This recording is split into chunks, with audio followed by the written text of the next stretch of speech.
neural damage.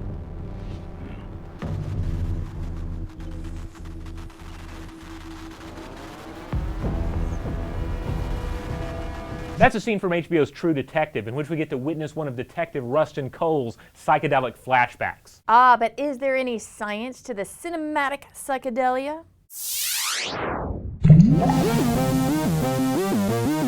Let's start off with a quick reminder about what lysergic acid diethylamide actually is, and what it isn't. LSD, or acid, is a semi-synthetic psychedelic drug first created by Swiss chemist Albert Hofmann back in 1938. It went on to play a major role in the counterculture movement of the 1960s due to its potent perception-altering powers. Movies and TV rarely do the psychedelic experience justice, because LSD doesn't kickstart a Hollywood dream sequence or invoke a full-blown hallucination. When a person hallucinates, they believe everything they see and feel is real. LSD changes the way people perceive the world around them, as well as what they think and feel. Tricky circumstances to relate in the visual medium of film. Because people on LSD don't hallucinate. They don't see things that aren't there. They see what's already there in a different way. And most of the time, they're aware that the drug is causing their altered perceptions. Now, hallucinogens like LSD have tremendous clinical and research potential, but scientists largely distanced themselves from psychedelic research following the 1960s. This is changing today, but you still have decades left in the lurch. Time enough for a million urban legends and unfounded scared straight stories to emerge about these powerful substances. Which brings us back to the acid flashback, which quickly became a standard of anti-drug messaging. Days, months, or even years after you take the drug, psychedelic compounds stored in your spine or fatty tissue will suddenly kick in. Maybe while you're driving or changing a diaper, then you'll try and force yourself through a keyhole or something like that. Now, the bit about stored spinal LSD is complete hooey. LSD is almost entirely metabolized within 24 hours. Only a very small amount of LSD remains after an acid trip, and this leaves the body in your urine. But flashbacks do occur. They just have nothing to do with lingering traces of acid in a user's body. The clinical term is hallucinogen persisting perception disorder, or HPPD. The symptoms range from sudden flashes of memory to persistent visual disturbances. So we're not talking about imaginary monsters crawling out of the walls, but rather a transitory recurrence of emotions and perceptions originally experienced while under the influence of a psychedelic drug. The frequency and intensity of the flashbacks usually drops off rather quickly and rarely occur more than a few months after the drug leaves the body. And why is that? Well, following an intense LSD trip, you may simply be hypersensitive to the sort of small details in visual perception that normal folks overlook every day. After all, our normal perception of the real world is a kind of hallucination. This isn't the world as it is, but rather the world as filtered through our organic senses, processed and then filtered again by our brain, and then loaded into our limited conscious experience of reality. Combine that with paranoia over breaking your brain or uncertainty about an illicit drug's laboratory origins, and just see what happens. So Detective Cole's symptoms seem entirely possible, especially for a former undercover narcotics agent forced to take ungodly amounts of various psychedelic compounds. Remember, kids, psychedelics aren't only illegal, they're incredibly powerful. For every story of acid-fueled revelations about the nature of the cosmos, there's one like Jean-Paul Sartre's year-long mescaline flashback, in which he was pursued by monstrous lobsters. So use caution and common sense, and in the meantime, do you have a flashback experience you'd like to share with everybody? Or do you just have a favorite psychedelic scene in a movie? Mine's Winnie the Pooh. What's yours? Let us know in the comments below, and to keep the videos coming,